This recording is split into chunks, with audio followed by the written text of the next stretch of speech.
ধন্যবাদ। প্রথমে জানাই আমি এনবিটিভি গোষ্ঠীকে যে ওনারা কোভিড-19-এ যেভাবে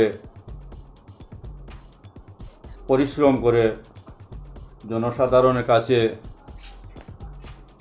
সচেতনামূলক বিভিন্ন সমস্যা তুলে ধরছেন, সেই জন্য আর আজকে আমি আপনাদের সম্মুখে উপস্থিত হয়েছি এই জন্যই কোভিড-19 সম্পর্কে যদিও আমরা সকলেই সজাগ এবং জাগ্রত আছি, কিন্তু দেখা যাচ্ছে কিছু কিছু ক্ষেত্রে আমরা অনেক সময় ভুল করে বসেছি।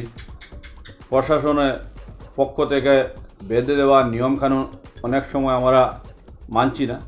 এই সমস্ত ব্যাপারে আজকে আমি প্রথমে আমার কৃষ্ণপুর ভৈরবনগর গাঁও পঞ্চায়েত এলাকা সর্বস্তরের জনসাধারণকে অবগতি করার জন্য আজকে আমি এনবিটিভি সম্মুখে এই কথাগুলি বলতে যাচ্ছি।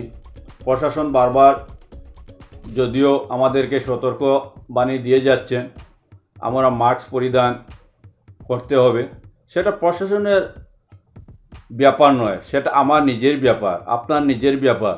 কারণ মাস্ক আপনার আত্মরক্ষার লাগে, জীবাণু যাতে আপনার কাছ থেকে অন্যের কাছে যেতে না পারে বা অন্যের কাছ থেকে আপনার কাছে না আসতে পারে, সেই জন্য সেটা সতর্কমূলক ব্যবস্থা নেওয়া এবং সামাজিক দূরত্ব, একে অন্যের থেকে দূরত্ব বজায় রাখা, সেটাই হচ্ছে সরকারের বেঁধে দেওয়া বা আমরা নিজেরা পালন করা একান্ত কর্তব্য।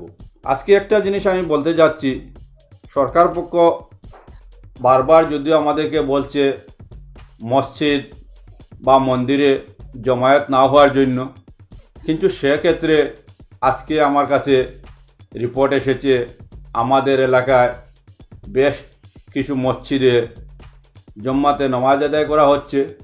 আমি আপনাদেরকে এই মিডিয়ার মাধ্যমে অনুরোধ করতে যাচ্ছি, যেভাবে আমার কাছে প্রশাসন থেকে যে নির্দেশ এসেছে সেই নির্দেশ মর্মে আমি আপনাদেরকে আবারও অবগত করার জন্য বলছি, আপনারা মসজিদের জম্মাত ছেড়ে নিজের বাড়িতে ধর্মকর্ম করেন এবং মসজিদের যে নিয়ম বাদে দেওয়া হয়েছে 2 জন বা 3 জন প্রার্থনা করার জন্য, নামাজ আদায় করার জন্য, সেই দিকে দৃষ্টি রেখে আপনারা আপনাদের কর্তব্য পালন করুন।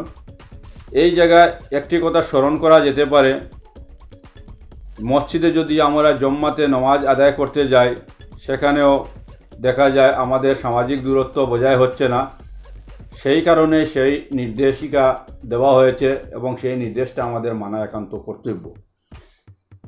আরেকটি কথা আমি যুবক ভাইদেরকে স্মরণ করিয়ে দিতে যাচ্ছি, আজকাল দেখা যাচ্ছে বিভিন্ন খেলার মাঠে জমজমাট খেলা জমে উঠেছে।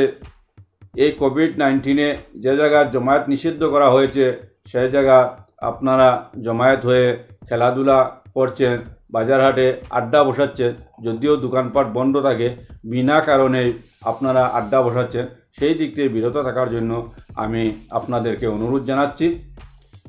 ব্যাপারটা হচ্ছে দেখেন, কোভিড-19 কেবল সরকার আপনাকে নির্দেশ নিষেধ সেগুলা দিবে সেটা নয়, সেটা আমার এবং আপনার কর্তব্য। আপনি এবং আপনার পরিবারকে আপনি রক্ষা করতে হলে এই সমস্ত নিয়মনীতি নির্দেশিকা মেনে চলা একান্ত প্রয়োজন। আজকে দেখা যাচ্ছে শহরাঞ্চলে কোভিড-19 অনেকটা হ্রাস পেয়েছে, কিন্তু গ্রামাঞ্চলে বৃদ্ধির দিকে যাচ্ছে। সরকারি ঘোষণা মতে দেখা যাচ্ছে কাছাড়ে কোভিডের সংখ্যা বেড়ে যাচ্ছে। তাই সেই দিকে দৃষ্টি রেখে আমরা সতর্কতা অবলম্বন করাটা একান্ত জরুরি আমি মনে করি। তাই আমি সবশেষে আমার যুবক ভাইদের কাছে বিশেষভাবে বিনম্রভাবে অনুরোধ করছি, আপনারা নিজে সতর্ক হয়ে যান। আমরা দেখতে পাচ্ছি বিভিন্ন দূরান্ত থেকে যুবকরা জড়িত হয়ে এক জায়গায় আড্ডা জমিয়ে থাকেন, কিন্তু এই আড্ডার কারণে দেখা যায় আজকে কে কোন জায়গার থেকে এসেছে, কে কার সঙ্গে যোগাযোগ করে এসেছে সে কথা আপনি বা আমি জানি না। এই জানা এবং না জানার কারণ থেকেই কোভিডের জীবাণুটা একে অন্যের কাছে ছড়াচ্ছে। সেই দিকে দৃষ্টি রেখে আমাদের চলাফেরা একান্ত কাম্য এই কথাটা বলে আমি সবার কাছে আবারও বিনম্রভাবে অনুরোধ জানিয়ে আমি আমার বক্তব্য এখানে শেষ করলাম। সবাইকে ধন্যবাদ।